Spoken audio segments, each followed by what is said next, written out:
Time প্লেনে ওঠার তোমাদের সাথে অভিজ্ঞতাটা শেয়ার করব। নমস্কার বন্ধুরা, কেমন আছো তোমরা সবাই? আশা করছি সবাই খুব ভালো আছো, আমিও কিন্তু খুব ভালো আছি। আজ থেকে এক দেড় মাস হয়ে গেছে, আজ থেকে এক দেড় মাস আছে দেশে গেছিলাম। তোমরা তো সবাই জানো দেশে গেছিলাম। তখন আমাদের ফ্লাইট ছিল ভোর 3টের সময়, আর আমাদের ছিল মুম্বাই থেকে ফ্লাইট। তাই আমরা বিকেলবেলা থেকে বেরিয়ে পড়েছিলাম গুজরাট থেকে, মানে সুরাট থেকে বেরিয়ে পড়েছিলাম। আমাদের সময় বিকেল 4টের সময় ট্রেন ছিল সুরাট থেকে বিকেল 4টে ট্রেন ছিল। আমরা ট্রেনে করে চলে গেছিলাম মুম্বাই। তখন প্রায় বাজে রাত 12টা। ওখান থেকে আমরা মুম্বাই চলে গেলাম। মুম্বাই থেকে আমরা চলে গেলাম মুম্বাই এয়ারপোর্টে এসে প্রথমেই তোমরা দেখতে পাচ্ছ, আমি এয়ারপোর্টটা একটু দেখালাম তোমাদেরকে। আর তারপরে উপরে এসে আমাদের সব বোর্ডিং পাস সব কিছু করে নিলাম, করে নিয়ে ভিতরে চলে এলাম। আর এই মুম্বাই এয়ারপোর্টে আমার প্রথম আসা।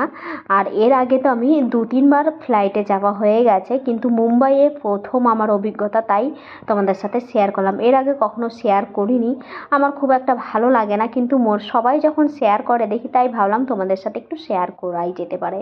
আর ভাবছিলাম কিছু বলবে কি না, ওর জন্য ভিডিওটা সেরকমভাবে যেরকম পেরেছি সেরকমই নিয়েছি, সেরকমভাবেই আমি তোমাদের সাথে শেয়ার করছি। কিন্তু আর এয়ারপোর্টে ঢুকেই কিন্তু সব কাজ বাজ সেরে আমাদের কিন্তু মানে বলে দিয়েছে কত নম্বরে ফ্লাইট দেবে।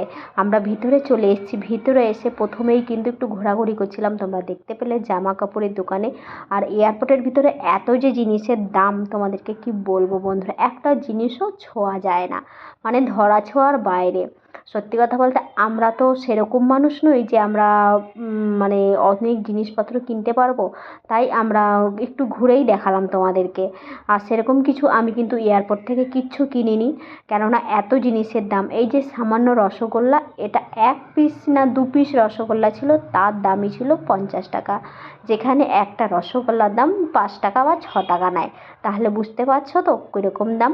আর ওই সাইডে জামা কাপড় দেখতে গিয়েছিলাম, তোমরা তো দেখলে এক একটা জামা কাপড়ের যা দাম, আমি তো মানে দেখেই চলে এসেছি, আর কিছু নিইনি। আর এই মিষ্টি বলো যাই বলো, এত জিনিসের দাম এয়ারপোর্টের ভিতরে, আমি তো দেখেই ঘুরে চলে গেছি। আর এইখানে একটা দারুণ জিনিস চোখে পড়েছে, এই যে তরমুজ দেখতে পাচ্ছ, তরমুজ কেটে রেখেছে, মানে এটা কিন্তু মাটির তৈরি করে রেখে দিয়েছে। আর কত সুন্দর সুন্দর পুতুল, বাচ্চাদের ক্লিপ, এত সুন্দর, দেখেই কিন্তু নিতে ইচ্ছে করছিলো, কিন্তু আমি নিইনি না।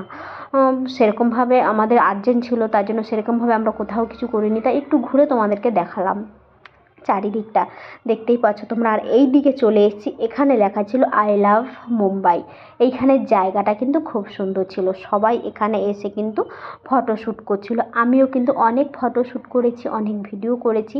আমি তোমাদের সাথে কিচ্ছু এখনও শেয়ার করতে পারিনি, জানি না কবে কখন মানে তোমাদের সাথে সব ভিডিওগুলো শেয়ার করতে পারবো, কখন টাইম হবে আমার সব ভিডিওগুলো তোমাদের সাথে শেয়ার করার।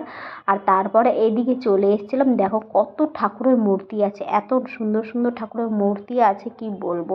আর এই সাইডে আমরা যেখানে বসেছিলাম, এই যে দেখতে পাচ্ছ কত সুন্দর সুন্দর ঝাড়বাতি লাগানো ছিল।